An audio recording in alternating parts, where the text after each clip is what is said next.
जय जिनेन्द्र वंदितु सर्वसिद्धे ध्रुवममलमणोवमं गदिं पते वोच्छामि समय पाहुड मिणमो सुद केवली भणिदम। पंच परमेष्ठी भगवान की, आचार्य भगवान श्री कुंद कुंद स्वामी महाराज की, आचार्य भगवान श्री विद्यासागर जी महाराज की जय। पिछली ज्ञानशाला में हमने जीवादि जो 9 पदार्थ होते हैं उन 9 पदार्थों को जानने रूप सम्यक्त्व की चर्चा की थी। उसके पश्चात शुद्ध आत्मा किस तरह से होती है, शुद्ध नय के द्वारा उसे किस तरह से जाना जाता है, वह आत्मा बंध से रहित, स्पर्श से रहित होती है, विशेषताओं से रहित होती है। इस प्रकार आत्मा के स्वरूप के बारे में चर्चा की थी। उसी क्रम को आगे बढ़ाते हुए उसी की और विशेषताओं को समझने के लिए हम अगली गाथा पढ़ते हैं। गाथा क्रमांक 17 का उच्चारण करते हैं। जो पसदिय पाणम,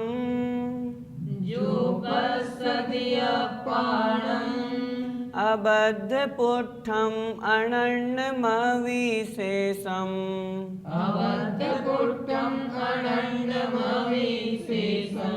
अपदेश सुत मध्यम, पश्यदि जिण शासनम सवम,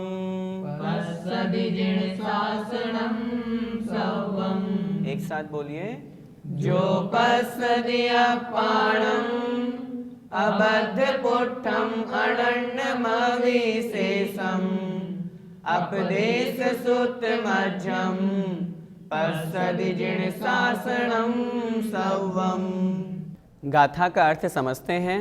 जो पश्यदि अपाणम, जो अर्थात जो, पश्यदि देखता है, अपाणम आत्मा को, कैसा देखता है आत्मा को, अबद्ध पुट्ठम, अबद्ध बंध से रहित, पुट्ठम स्पृष्ट, और अ आगे लगा है, इसमें भी लगेगा अस्पृष्ट, अबद्ध पुट्ठम अबंध स्पृष्ट, अनन्यम अविशेषम, अनन्यम अविशेषम, अनन्यम अर्थात अनन्य, अन्यत्व से रहित, एक रूप, अविशेषम विशेषताओं से रहित, अविशेष। जो आत्मा को अबद्ध स्पृष्ट, अनन्य और अविशेष, और पिछली गाथा में जो कहा था उन विशेषताओं को भी यहाँ ग्रहण करना है। जो अनंतर अर्थात अंतर से रहित, असंयोग संयुक्तता से रहित, ऐसी 5 विशेषताओं से युक्त जो आत्मा को देखता है, देखने से यहाँ तात्पर्य जानता है, अनुभव करता है। अपदेश सुत मध्यम, अपदेश अर्थात द्रव्यश्रुत, सुत अर्थात भावश्रुत, मध्यम अर्थात मध्य, रूप स्वरूप। अपदेश सुत मध्यम अर्थात द्रव्य एवं भावश्रुत रूप, पश्यदि देखता है, जिण शासनम जिन शासन को, सवम सभी समस्त, वह आत्मा समस्त जिन शासन को देखता है। वह जिन शासन कैसा है, द्रव्यश्रुत और भावश्रुतमय है। इस गाथा से क्या अर्थ बना, पूरा एक बार देखते हैं। जो आत्मा को अबद्ध स्पृष्ट अर्थात बंध और स्पर्श दोनों से रहित, अनन्य अन्यत्व से रहित, अविशेष रूप देखता है अर्थात जानता है, वह द्रव्य भावश्रुत रूप समस्त जिन शासन को देखता है। यहाँ देखने से तात्पर्य अनुभव करता है, ऐसा समझना चाहिए। भैया जी, इस गाथा का अर्थ समझ में नहीं आया, फिर से समझाइए। इस गाथा में समस्त जिन शासन का सार बताया है। ऊपर की पंक्ति में आत्मा की विशेषता बतलाई है। आत्मा कैसी होती है, बंध से, स्पर्श से, सभी पर पदार्थों से रहित होती है। नीचे की पंक्ति में कह रहे हैं, जो इस प्रकार आत्मा को जान लेता है, वह समस्त द्रव्य एवं भाव श्रुतमय समस्त जिन शासन को जानने वाला होता है।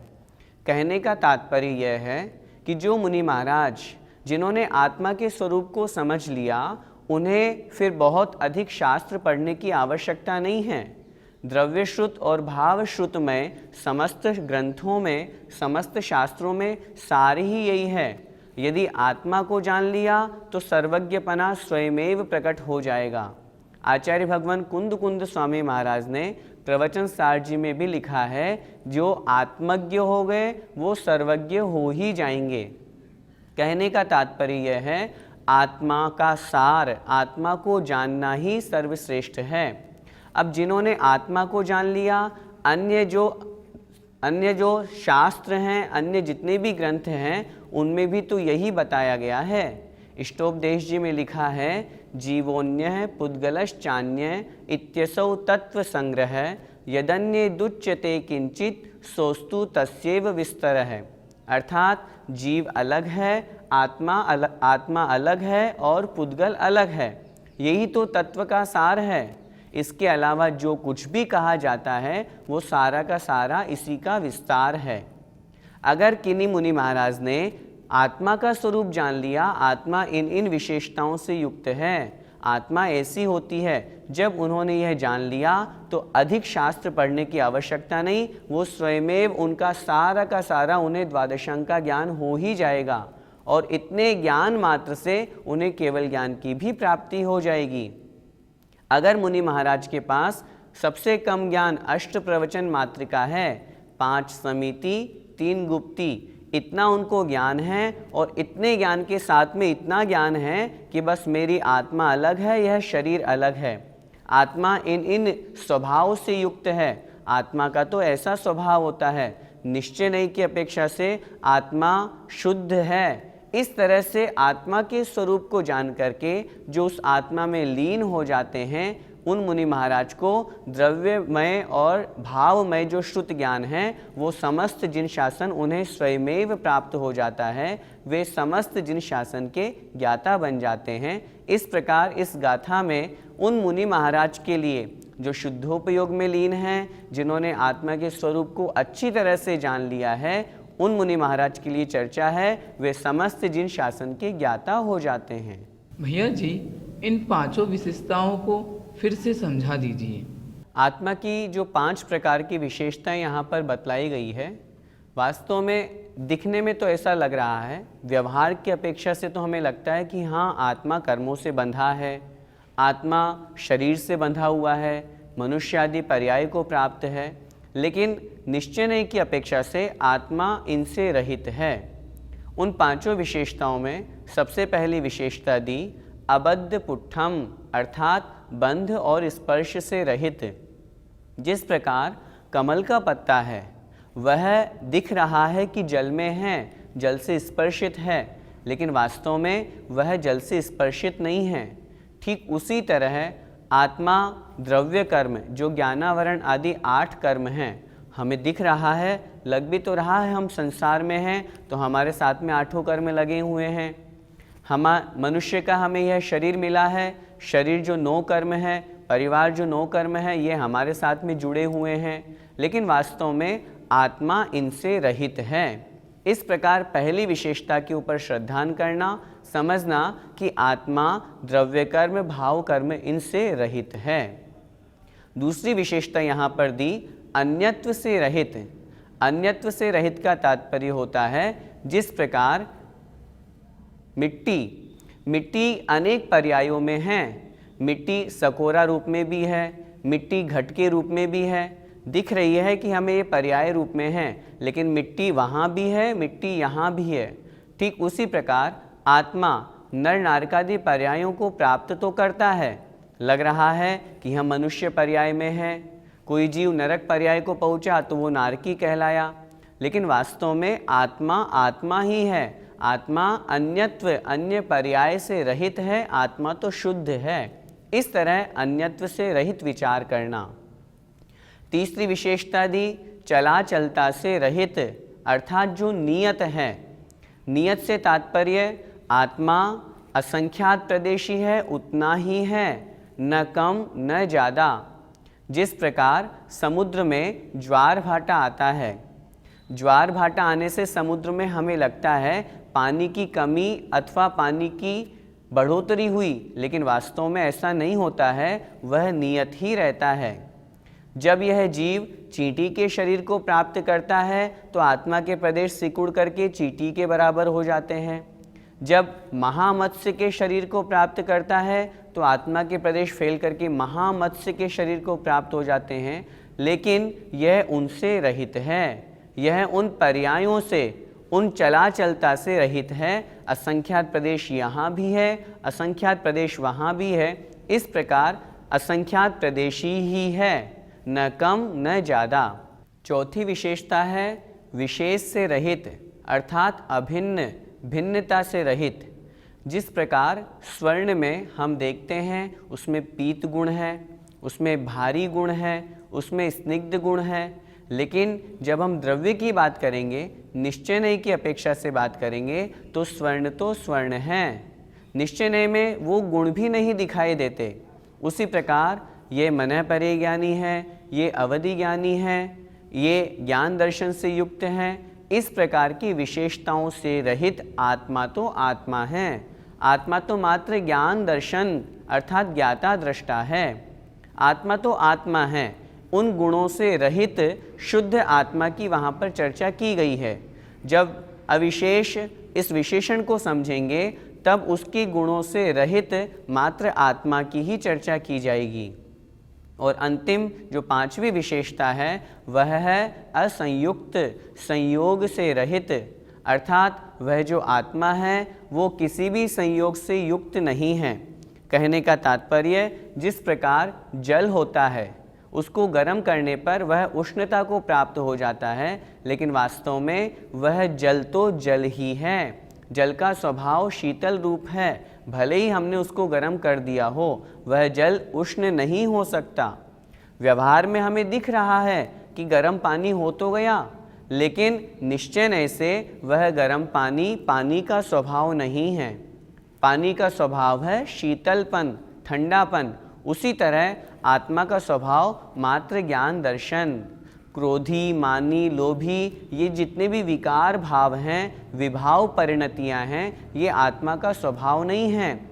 जितने भी राग, द्वेष, मद, लोभ, मोह, ये सब भाव कर्म हैं, ये आत्मा का स्वभाव नहीं है। इस प्रकार चिंतन करना यह कहलाता है संयोग से रहित। तो कुल मिलाकर ये 5 प्रकार की विशेषताएं यहाँ पर हुई। सबसे पहला अबद्ध पुट्ठम अर्थात अस्पृष्ट और अबंध। दूसरी विशेषता हुई अन्यत्व से रहित। तीसरी चला चलता से रहित। चौथी विशेष से रहित। और पांचवी संयोगपन, संयुक्तता से रहित। इस प्रकार इन 5 विशेषताओं से युक्त जो आत्मा को जानता है, वास्तव में वही समस्त जिन शासन को जानने वाला होता है। भैया जी, ऐसी आत्मा का अनुभव कैसे करें? इसे हम एक छोटे से दृष्टांत से समझते हैं। जिस प्रकार नमक की डली है, नमक की डली को हम स्वतंत्र रूप से खाएंगे तो उसके खारेपन का हमें स्पष्ट स्वाद नज़र आएगा, लेकिन यदि उसी नमक को हम फल, सब्जी आदि किसी अन्य पदार्थ के साथ में ग्रहण करेंगे तो उस नमक का स्वाद भी परिवर्तित हो जाएगा। ठीक उसी प्रकार इन विशेषताओं से युक्त होकर के जो मुनि महाराज जो शुद्धोपयोग में लीन हैं, वे इन 5 विशेषताओं से युक्त होकर के शुद्ध आत्मा का अनुभव करते हैं। उन्हें शुद्ध आत्मा की अनुभूति प्रकट होती है, अनुभव होता है। अन्य जो शुभोपयोगी मुनि महाराज हैं अथवा हम जो गृहस्थ हैं, उन्हें शुद्ध आत्मा की अनुभूति अथवा अनुभव नहीं हो सकता। सामान्य से ज्ञान तो हो सकता है, हम यह तो चिंतन कर सकते हैं कि आत्मा इस तरह की होती है, लेकिन तद्रूप अनुभूति तो तभी होगी जब उस रूप हमारी अवस्था होगी।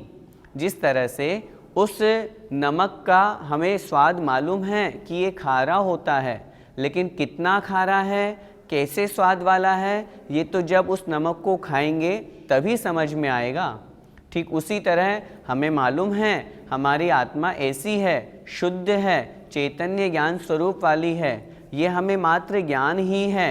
उसका अनुभव कब होगा? जब हम शुद्धोपयोग रूप मुनि होकर के उस आत्मा में डुबकी लगाएंगे, तब हमें उस शुद्ध आत्मा का ज्ञान होगा, शुद्ध आत्मा का अनुभव होगा और शुद्ध आत्मा में हमारा लीनपना बैठेगा।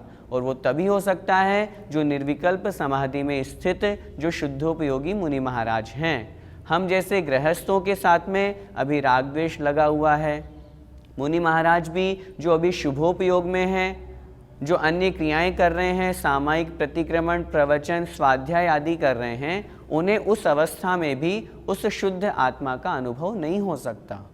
इस प्रकार के मुनि महाराज जो शुद्धोपयोग में लीन हैं, इन विशेषणों से युक्त होकर के आत्मा को जानते हैं, वे समस्त जिन शासन को जानने वाले होते हैं।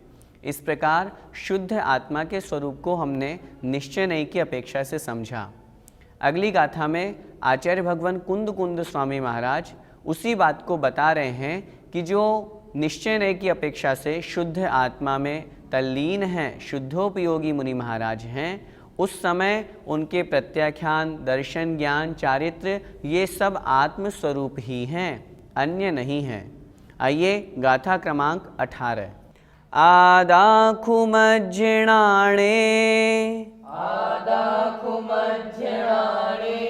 आदामे दंसणे चरितेय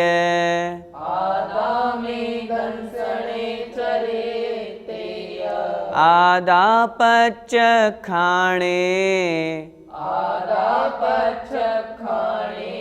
आदामे संवरे जोगे आइए गाथा का अर्थ समझते हैं। आदा खुमज्झिणाणे, आदा अर्थात आत्मा, खु अर्थात स्पष्ट रूप से, निश्चय नहीं की अपेक्षा से, मध्य अर्थात मेरे, णाणे अर्थात ज्ञान में हैं। निश्चय नहीं की यहाँ पर चर्चा चल रही है।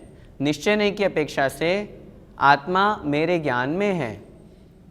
आदा में दंसणे चरितेय, आदा अर्थात आत्मा, में अर्थात मेरे, दंसणे अर्थात दर्शन में, चरित्ते चरित्र में, चारित्र में, यह अर्थात और।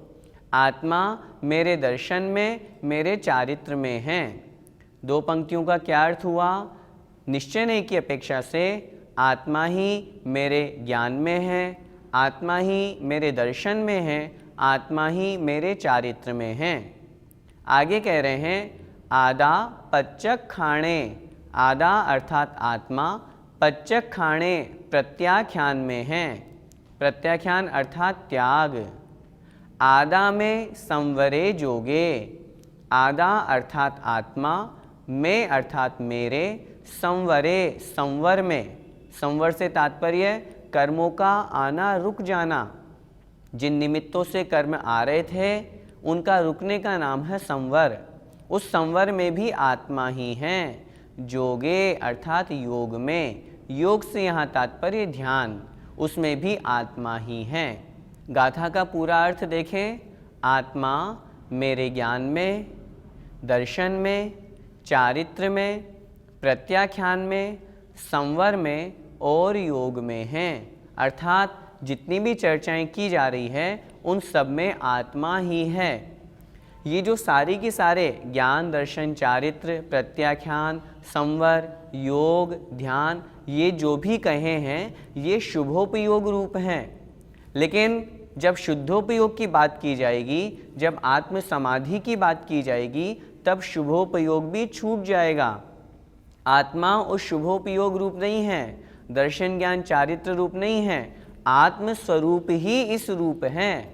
ज्ञान में आत्मा है, दर्शन में आत्मा है, चारित्र में आत्मा है। इस तरह की चर्चा शुद्धोपयोगी मुनि की अपेक्षा से की जाती है। इस गाथा में प्रत्याख्यान से क्या लेना है? प्रत्याख्यान का शाब्दिक अर्थ होता है त्याग। त्याग में आत्मा है। आदा पच्चक खाणे अर्थात प्रत्याख्यान में आत्मा है। प्रत्याख्यान अर्थात त्याग। जो जीवों को मारने का, हिंसा का त्याग किया, पांचों पापों का त्याग किया, नियम, व्रत, संयम का संकल्प लिया, तद्रूप जो हमने त्याग किया, समस्त त्याग रूप आत्मा ही है। कहने का तात्पर्य शुद्धोपयोग में जब मुनि महाराज लीन होते हैं, आत्म स्वरूप में लीन होते हैं, आत्मा के द्वारा आत्मा में स्थित होकर के आत्मा का जब ध्यान किया जाता है, तब समस्त त्याग रूप जो अवस्था होती है, उस त्याग रूप अवस्था में भी आत्मा ही है। वहाँ पर फिर भेद दृष्टि नहीं रहती कि हमने किस किस का त्याग किया, हमने हिंसा भी छोड़ दी, झूठ भी छोड़ दिया, हमने इस तरह ये सब छोड़ दिया। ये सब चर्चाएं पूर्व अवस्था में। जब शुद्धोपयोग में लीन होते हैं, तब संपूर्ण सारी अवस्थाओं में आत्मस्वरूप ही नजर आता है। इसलिए यहाँ पर आचार्य भगवान ने लिखा, आत्मा प्रत्याख्यान में अर्थात त्याग में भी आत्मा ही समझना चाहिए। भैया जी, योग से क्या ग्रहण करना चाहिए? वैसे तो सामान्य से योग का अर्थ जहाँ आत्म प्रदेशों का परिस्पंदन वो लिया जाता है, परंतु यहाँ पर उस रूप योग की चर्चा नहीं है। यहाँ पर योग का अर्थ आचार्य भगवान ने स्पष्ट किया है, निर्विकल्प समाधि, परम सामायिक, परम ध्यान रूप जो अवस्था होती है। जब कोई मुनि महाराज सामायिक करते करते आत्म स्वरूप में लीन हो जाते हैं, शुभोपयोग का ग्रहण करते करते, शुभोपयोग रूप अवस्था का पालन करते करते जब आत्मा में डुबकी लगा लेते हैं, आत्म स्वरूप हो जाते हैं, उस शुद्धोपयोग रूप अवस्था में जो ध्यान होता है उसे यहाँ पर योग के रूप में ग्रहण किया है। और वो तभी हो सकता है जब निर्विकल्प समाधि हो। वह निर्विकल्प समाधि किनकी होगी? जो मुनि महाराज हैं। मुनि महाराज भी कौन से? जो शुद्धोपयोगी हैं, जो समस्त बहिरंग विकल्पों से दूर हैं, जिन्हें ये विकल्प नहीं है कि मेरे सामयिक का समय हो गया, मुझे अब प्रत्याख्यान करना है, मुझे प्रतिक्रमण करना है, मुझे स्वाध्याय करना है, मुझे गाथाएं याद करनी है। इस रूप जो शुभोपयोग है, इसका भी जिन्हें विकल्प नहीं है, जिन्हें तो बस आत्मा ही आत्मा दिखती है, आत्म स्वरूप में जो पूर्णतया लीन हो गए हैं, ऐसे शुद्धोपयोगी मुनि महाराज को यहाँ पर योगे अर्थात योग में, उस परम समाधि में, परम ध्यान में आत्मा ही है, ऐसा समझना चाहिए। संवर से हमें क्या समझना चाहिए? आचार्य भगवान उमा स्वामी महाराज ने तत्पार सूत्र जी में एक सूत्र लिखा है, स गुप्ति समिति धर्मानुप्रेक्षा परिशह जय चारित्रयी। अर्थात वह संवर गुप्ति, समिति, धर्म, अनुप्रेक्षा, परिशह जय और चारित्र के द्वारा होता है। संवर किसे कहते हैं? कर्मों का आना रुकने का नाम संवर है। गुप्ति, समिति आदि का पालन जो मुनि महाराज करते हैं, उनके संवर होता है। यहाँ उन मुनि महाराज की चर्चा है जो शुद्धोपयोग में लीन हैं। शुद्धोपयोग में जब मुनि महाराज लीन होते हैं, तब उस समय उन्हें बहिरंग रूप से जिस संवर की हमने अभी चर्चा की, गुप्ति, समिति आदि रूप जो संवर है, वह संवर भी आत्मस्वरूप ही हो जाता है। वहाँ पर मन वचन काय को वश में करना, ये गुप्ति कही है, ये बहिरंग संवर है, ये व्यवहार संवर है। निश्चय संवर जब आत्मस्वरूप में लीन हो जाएंगे। उत्तम क्षमा धर्म का पालन करना ये मुनि महाराज का कर्तव्य है, लेकिन शुभोपयोगी का, व्यवहार की अपेक्षा से ये 10 धर्म कहे गए हैं, निश्चय की अपेक्षा से तो 10 धर्म रूप ही आत्मा है, आत्मा 10 धर्म रूप ही है। अर्थात अन्य जो बहिरंग रूप हमें जो संवर दिख रहा है, वो यहाँ पर चर्चा में नहीं है। आदा संवरे अर्थात शुद्ध निश्चय नहीं की अपेक्षा से शुद्धोपयोग में लीन वह आत्मा संवर में, संवर से युक्त है, संवर में ही आत्मा है, आत्मा अलग नहीं है, ऐसा समझना चाहिए। भैया जी, दर्शन ज्ञान चारित्र में आत्मा से क्या समझना? आचार्य भगवान ने पहली पंक्ति में कथन किया, आदा खु मध्य णाणे, मध्य अर्थात मेरे, णाणे अर्थात ज्ञान में आत्मा है। अर्थात सम्यक दर्शन, सम्यक ज्ञान और सम्यक चारित्र में आत्मा है। इन सम्यक दर्शन, सम्यक ज्ञान, सम्यक चारित्र में आत्मा है। इससे हमें क्या समझना है? इससे हमें यह समझना है, जब तीनों अभिन्न हो जाते हैं, तीनों में भेद नहीं रहता, तीनों अभेद रूप अवस्था को प्राप्त हो जाते हैं, उस शुद्धोपयोगी रूप अवस्था में दर्शन, ज्ञान और चारित्र अलग अलग है, ऐसी विवक्षा नहीं की जाती। दूसरी सबसे महत्वपूर्ण बात, सम्यक दर्शन अलग और आत्मा अलग, उस रूप व्यवहार की विवक्षा भी वहाँ पर नहीं है। वहाँ तो सम्यक दर्शन में आत्मा है, अर्थात वह आत्मा सम्यक दर्शन स्वरूपी है, सम्यक ज्ञान स्वरूपी है, सम्यक चारित्र स्वरूपी है, अथवा यूं कहें सम्यक दर्शन में, ज्ञान में और चारित्र में आत्मा ही है। यहाँ इस गाथा में जो अन्य अन्य विशेषताओं से युक्त होकर के कथन किया है, उन सभी का तात्पर्य यही है, आत्मा अन्य रूप नहीं है, आत्मा में ये सब हैं, इन सब में आत्मा है। क्यों? चर्चा है निर्विकल्प समाधि की, चर्चा है शुद्धोपयोगी मुनि महाराज की। जब ये सब मिल जाएंगे तब वह जीव शुद्धोपयोग रूप आत्मा में प्रवेश कर जाएगा, आत्मा का अनुभव करता है। और जब उन शुद्धोपयोगी मुनि महाराज को इस आत्मा का अनुभव होता है, वह आत्मा में डुबकी लगाते हैं, तब दर्शनमय, ज्ञानमय, चारित्रमय, इन तीनों अवस्थाओं में वह वहाँ पर आत्मा कही जाती है। आज की ज्ञानशाला में हमने क्या समझा? जो 2 गाथाएं हमने पढ़ी उसमें आत्मा के स्वरूप को समझा। आत्मा जो 5 विशेषताओं से युक्त है, जो उन 5 विशेषताओं से युक्त आत्मा को जानता है, आत्मा का अनुभव करता है, वास्तव में वही समस्त जिन शासन को जानने वाला होता है। जिन शासन का सार ही यही है, जिसने आत्मा को जान लिया उसे अन्य पर पदार्थ को जानने की आवश्यकता ही नहीं है। आत्मा का सार समस्त जिन शासन का सार है, ऐसे विशेषणों से युक्त शुद्ध निश्चय की अपेक्षा से आत्मा को जानो। और उसी बात को अगली गाथा में, दूसरी गाथा में जो आचार्य भगवान ने स्पष्ट किया, सम्यक दर्शन, सम्यक ज्ञान, सम्यक चारित्र, प्रत्याख्यान, संवर, योग, ध्यान में जो बहिरंग में व्यवहार में ही हमें अलग अलग दिख रहे हैं, जब आत्मस्वरूप में वह जीव डुबकी लगाता है, आत्मस्वरूप में लीन होता है, तब इन्हीं स्वरूप में आत्मा हो जाता है। आत्मा और ये अन्य स्वरूप अलग नहीं होते हैं। इस प्रकार शुद्धोपयोगी मुनि महाराज इस तरह की क्रिया से युक्त होते हैं। जय जिनेन्द्र। इस कार्यक्रम के पुण्यार्जक परिवार हैं Shri Parasnath re rolling mills limited, Durgapur 1, Bardhaman, Paschim Bangal. Amita Jain, wife of Anil Kumar Jain. Sangeeta Jain, wife of Vipin Kumar Jain. Shrimati Shubhada Vijay Kumar Dhahale Jain, Shrimati Sunanda Subhash Dharm Khele Jain, Revati Jitendra ढहाले Jain, Shri Jitendra विजय कुमार ढहाले जैन, मनोज विजय कुमार ढहाले जैन, चिन्मय जीतेंद्र ढहाले जैन एवं परिवार, सोलापुर, महाराष्ट्र। मानक चंद, कमला देवी, राकेश, नीतू, ऋषभ एवं आयुषी मुशरफ, B123, सेठी कॉलोनी, जयपुर, राजस्थान। प्रेरणा जैन, रानी जैन, जेपी जैन, अहोरा नगर, अडाजन, सूरत, गुजरात। एकता, राजस्थान।